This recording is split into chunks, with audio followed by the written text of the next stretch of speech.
Hi guys, welcome back. It's Donwozi here, and today I'm going to be showing you my beginner Magic Sorcerer build for the Dragonbones DLC for the Elder Scrolls Online. Just a quick note that this build is a really cheap build. It's for people. It's not a leveling build. It's for people who have already leveled up your Magic Sorcerer and just need a quick build to maybe farm Maelstrom or get to know the class as it is. It's a really easy build and it's really survivable. The damage is decent. It's not endgame quality, but it's enough to get you through Maelstrom and get you through dungeons and normal trials. I wouldn't recommend it in vet trials. And so without further ado, we're gonna get into the stats. So I'm just gonna buff up fully buff up. So we have 38k Magicka, 16.3k health, 1600 spell crit, 1600 Magicka recovery, 66.9% spell crit. We have 18,000 spell resistance and 15,000 physical resistance. We are running 64 attribute points into Magicka, which, if you feel like the health is a little low at 16.3, then I would suggest putting a couple of points into health. But with this build, with how survivable this build is, you don't really need as much health as you would normally would. So the food we're using is Witch Mother's Brew. The boon we're using is the Thief, which this is not the highest producing DPS Wonderstone, but for this build it's really effective. It's the most effective Wonderstone for this build, and we'll get into why later.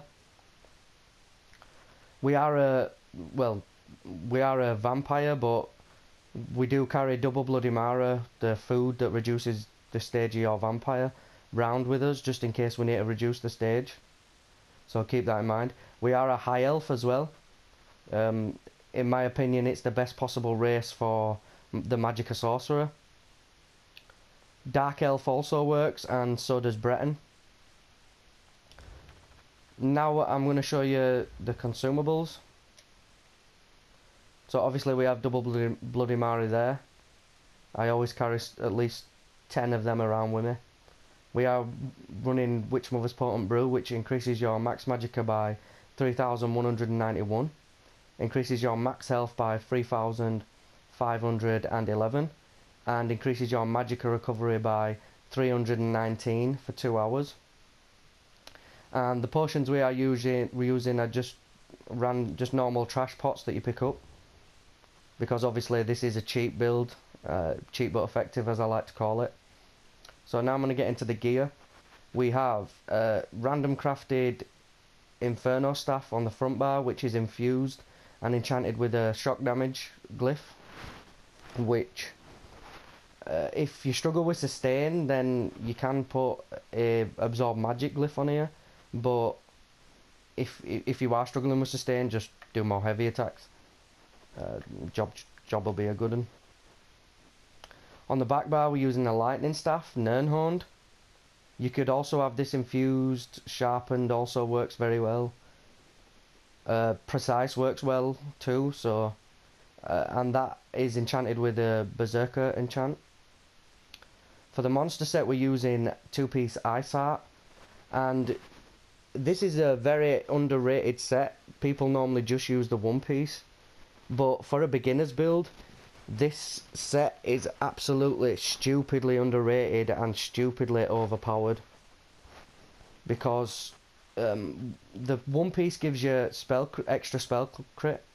The 2-piece is, when you deal critical damage, you have a 20% chance to gain a damage shield that absorbs 9,408 damage for 6 seconds, which that also scales with Bastion in the champion point trees. While the damage shield holds, so while the damage shield is still up, if it don't get knocked off, you deal 955 frost damage to all enemies within a 5-meter radius, which 5 meters is not much, but it's still 3 damage, which it does it every 1 second, and this effect can occur every 6 seconds. So basically every 6 seconds you can gain a damage shield. Because our crit's so high, this thing doesn't have its cooldown starts when it procs. So every 6 seconds you can have a 9k damage shield. It's absolutely stupid. And we have such high crit and so many damaging abilities that there's always something going to be critting. So obviously we have a dot ticking away there, we have 2 dots ticking away, we have this ticking away, we have 3 different damage sources from force pulse, and then obviously more crit and more damage source from crystal frag. It literally, honestly, this set is stupid how much it procs. As you can see, it procs every time off cooldown, and we have that many damage sources that it just constantly procs. There it goes again, it procs again. You'll notice this yourself when you use the build, how much it procs. It's so good. You basically have an extra 9k health every 6 seconds. So the 5-piece set we are using is Julianos, 5-piece Julianos. This gives you a line of spell crit, a line of max magicka, a line of spell crit again, and the 5th piece adds 299 spell damage. Obviously, I know this is a crit build, and you could use Mother's Sorrow could work with this build, but the way I see it is, if your max stats or your spell damage and your max magicka are too low, then the base damage of your skills are going to be too low, and then even if they do crit a lot, they're not going to do much damage anyway. So that's why I went with Julianos over Mother's Sorrow, just to get that extra critical, that extra raw damage, should I say. We are running a 5-1-1 setup, that is 5 light, 1 medium, 1 heavy for the Undaunted passives. So ideally you would have 2 light Ice Heart and 1 heavy Julianos chest and medium legs, but this is just what I had laying around, so that's why I don't have it. But ideally you would have that, because it gives you the most resistances. The other set we're running is 3-piece Willpower, which are all arcane and all enchanted with spell damage glyphs. All the gear is divines, and all but 1 piece of gear is enchanted with max magicka, except from the legs, which is enchanted with a health glyph, just to push us up to 16k health, because obviously when you're running Witch Mother's Brew, your health becomes really low.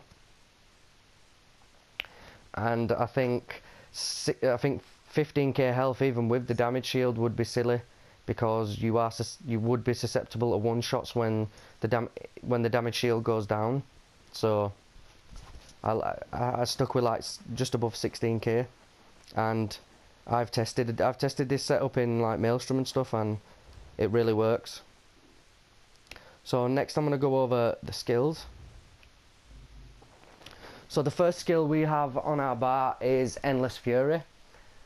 This is your execute, which call down a lightning to strike an enemy, dealing 3,500 shock damage. If an enemy falls to or below 20% health within 4 seconds, an explosion deals an additional 12,455 shock damage to them and 2,133 shock damage to other enemies nearby. If an enemy is killed by this ability, you restore 4,417 magicka. This also contributes to our sustain, and is also it also works in conjunction with our Storm Calling passive Implosion, which when you deal shock damage you have a 6% chance to instantly disintegrate enemies under 15% health, dealing 11,452 shock damage.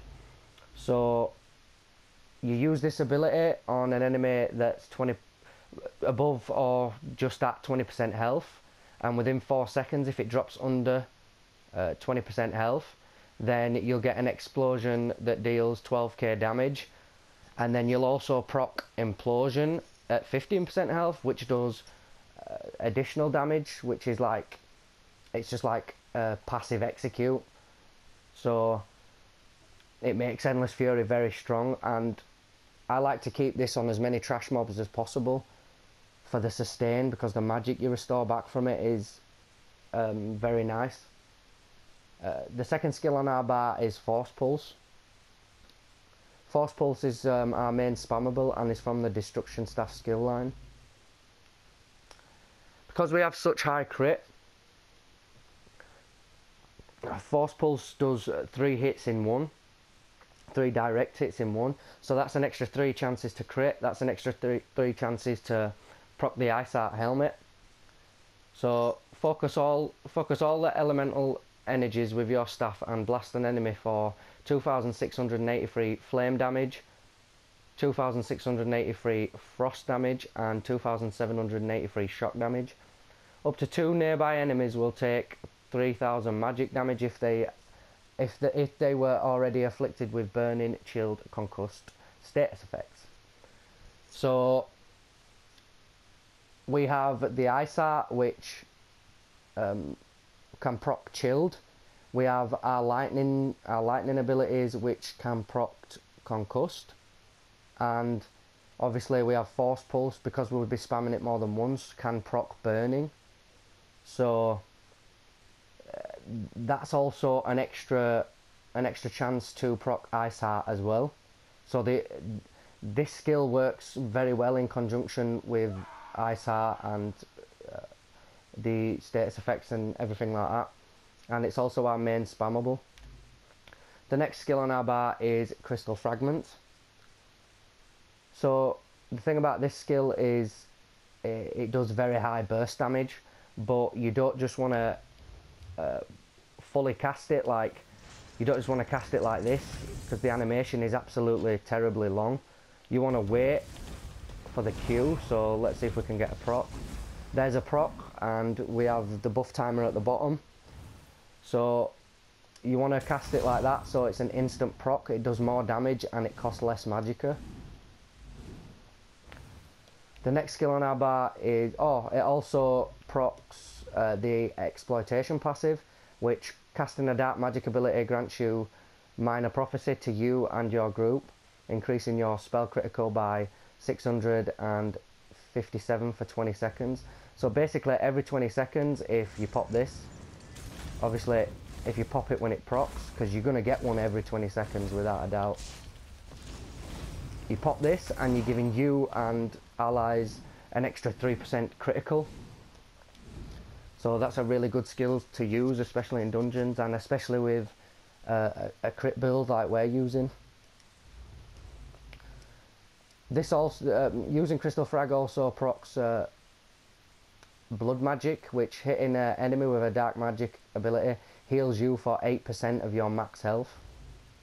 So it's just an extra heal for you, which is pretty cool. The next skill on our bar is Power Surge. Power Surge is our main source of Major Sorcery. So activating Power Surge grants you Major Sorcery, which increases your weapon and spell damage by 20% for 33 seconds. While active, dealing a critical strike heals you for 2550 health. This effect can occur every 1 second. So every 1 second you get a heal. That heal can also crit. So this is your main source of healing and your main source of Major Sorcery. So you're going to want to track this at all times and keep it up. Luckily it lasts for 32 seconds, so it's very long. But yeah, you want to keep that up at all times, because that's one of your main sources of survivability. The next skill on our bar is Inner Light, which is from the Mages Guild skill line. And while slotted, your max magicka is increased by 5% and you gain Major Prophecy, increasing your spell critical rating by 2191. So that's around about 10% spell critical just for having this slotted, and you get an extra 5% max magicka, which contributes towards your damage, and it contributes towards your damage shields. Unluckily, it don't contribute towards the damage shield that you get from Ice Heart. So, and also it's useful to have a Mage's Guild skill on your bar because you get extra recovery from the passive. So, whereabouts is it? Obviously, you're getting it. So you basically, with Mage's Guild skills, with Inner Light slotted, you get 5% from Inner Light, 2% from the Mage's Guild passive Magicka Controller, which increases your max Magicka and Magicka recovery by 2% for each Mage's Guild slotted. So that's 2% extra recovery and 2% extra max Magicka on top of the 5% max Magicka that you get from just for having this skill slotted. That's why it's really good. And also you can activate it and empower your next direct damage ability that you use. So you could activate it and pop a frag. The ultimate on our front bar is Energy Overload, which if it's too complicated to deal with a third bar, because obviously Energy Overload gives you a third bar, you can also use it to recover Magicka by hitting the light attacks, and they're also very powerful. It's also a very powerful skill, but I like to save my ultimate for the Destro ult. But if you have like I do there, 415, you have more than enough for a Destro ult, so you can just pop a couple of these just to get some sustain back in emergency situations. If you can't deal with a third bar and it's too much for you, then I would suggest slotting either Shooting Star if you have it, or Negate Magic. Negate Magic is very good because it dispels and stuns enemies inside of it, and it also gives you a heal because of the blood magic passive, and it gives you a heal itself. So it's a very good skill, and it's good for the group. Makes you very survivable. So, but I like Energy Overload just for the extra skill bar. So on the back bar we have Liquid Lightning. This is one of the strongest dots in the game, and also comes with a synergy for the tanks to use. Conduit, which does an extra 8,553 shock damage. Obviously it'll do less if a tank uses it, but with tanks running Alkosh and stuff like that now, and synergies are important to tanks for their own personal sustain. This also is a form of lightning damage, so that causes concussion, which gives you 8% more damage. So basically this skill lasts for 10 seconds and deals 2,916 shock damage every 1 second for 10 seconds. So that's an extra crit chance, that's an extra chance to crit, and it's an extra chance to make enemies concussed. The second skill on our bar is Blockade of Storms. Blockade of Storms is from the Destruction Staff, and basically this is one of the other strongest dots in the game. You're going to want this down at all times, because we are an off balance build. Even though off balance got nerfed, it is still very strong on Magicka Sorcerer. And when an enemy is concussed, which concussion, like we said, comes from lightning damage, this will set the enemy off balance for 5 seconds, which then you could take advantage of off balance and get the double damage heavy attack and the extra resources that you get from heavy attacking an off balance enemy. The next skill on our bar is sorry about that. Next skill on our bar is Haunting Curse.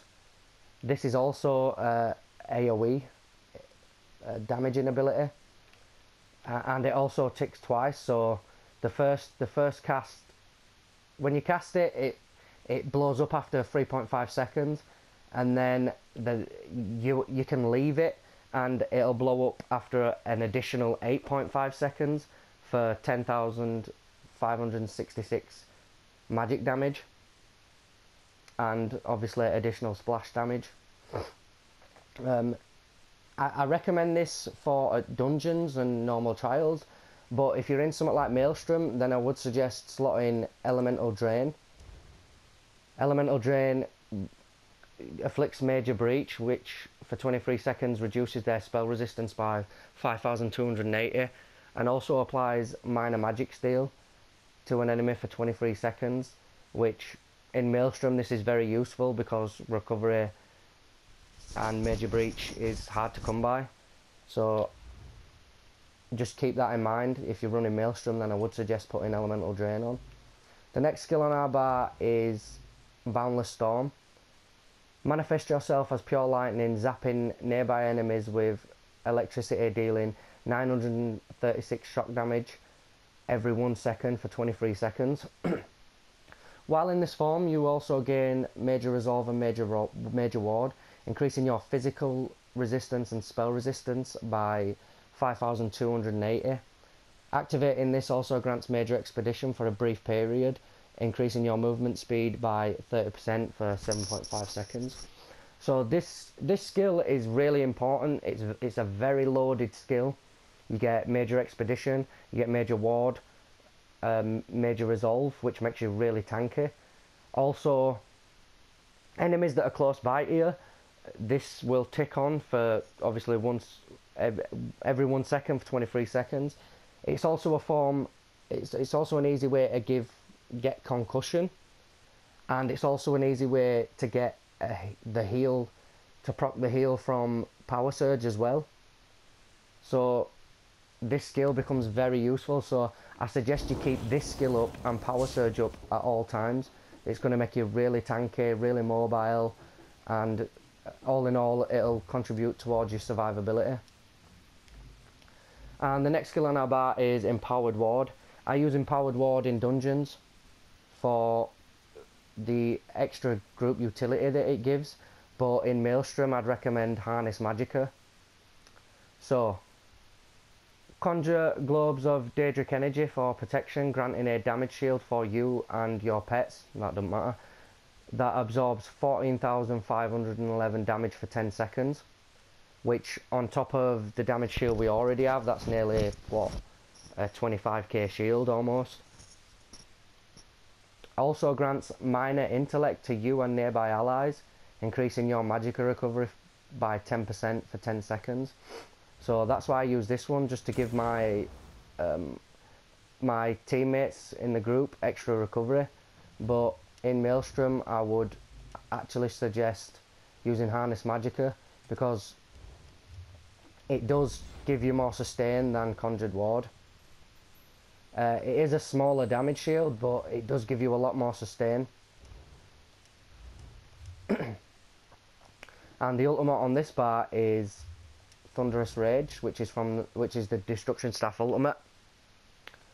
This is the strongest ultimate in the game. It's another form of concussion, and obviously it can crit. And it is the longest ultimate in the game as well. So basically when you put this down, everything just rips. You can melt through anything with Thunderous Rage.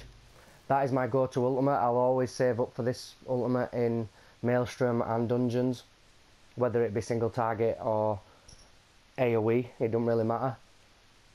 This ultimate is definitely the best. So now I've gone over the skills and the gear, I'm going to go over the champion points. So in the blue tree we have 56 Elfborn, 49 Elemental Expert, 32 Spell Erosion, 28 into Master at Arms, 75 into Thaumaturge for the Exploiter passive, which increases your damage done against off-balance enemies by 10%, which is really, it's like a 2.5% DPS increase on boss monsters. And then just normal trash mobs can always be set off balance, they don't have a cooldown. It's only boss monsters that become immune. In the red tree we have 61 in Ironclad, 13 in Spell Shield, 49 in Hardy and Elemental Defender. We have 40 in Thick Skinned, 28 into Bastion to buff our own damage shield and the damage shield from the ice art.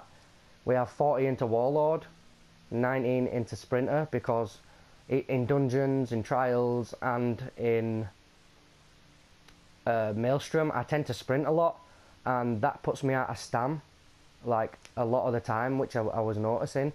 So I just put obviously 19 points into Sprinter, and that kind of fixed it. I do have some stam issues in Maelstrom when obviously I get hit by a load of mechanics, but what can you do? In the next tree we have 75 points into Arcanist and 64 into Tenacity.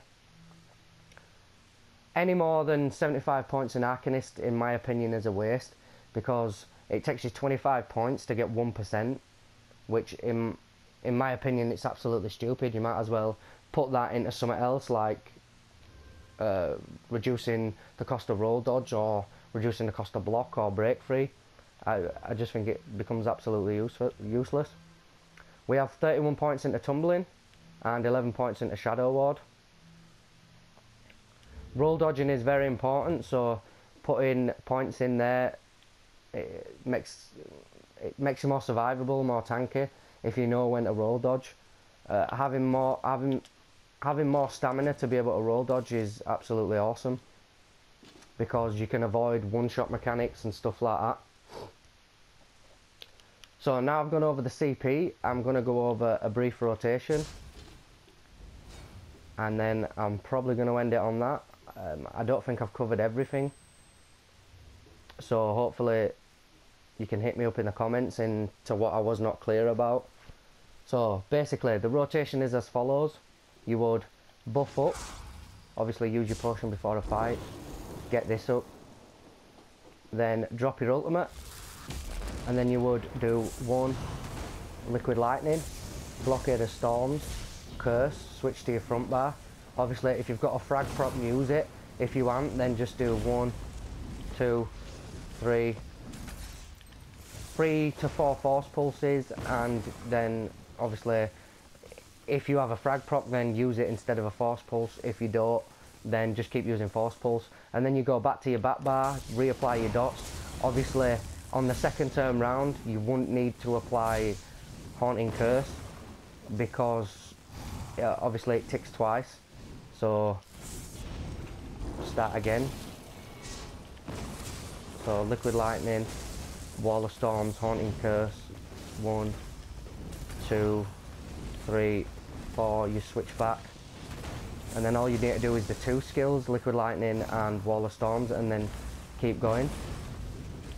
If you're worried that your magicka's going to go low, or you're around about 50%, instead of doing 4 force pulses, you just come back to the front bar. So you come back to the front bar, do 2 force pulses, and then switch back and do a heavy attack. And then obviously you just want to keep your buffs up at all times, so when you notice they're going to drop on the buff tracker, or they're about to drop, then you're going to want to put them back up, and then just continue with your rotation. I also recommend using potions off cooldown, just to keep that magicka recovery going. But other than that, I hope you've enjoyed the build. If I've missed anything out at all, please hit me up in the comments. If you like these sort of beginner builds, then leave me a comment, leave me a like, please subscribe, and just a quick mention, I do have a Discord channel, a Facebook channel, and a Twitter channel, so them links will be in the description. And again, if you have any questions, don't be afraid to leave me a comment. The best way to get in touch with me would be through Discord, if you're in any urgency. Sorry about that. So anyways guys, I hope you enjoyed the content. Please like and subscribe, and I'll see you in the next one. Thanks guys, bye.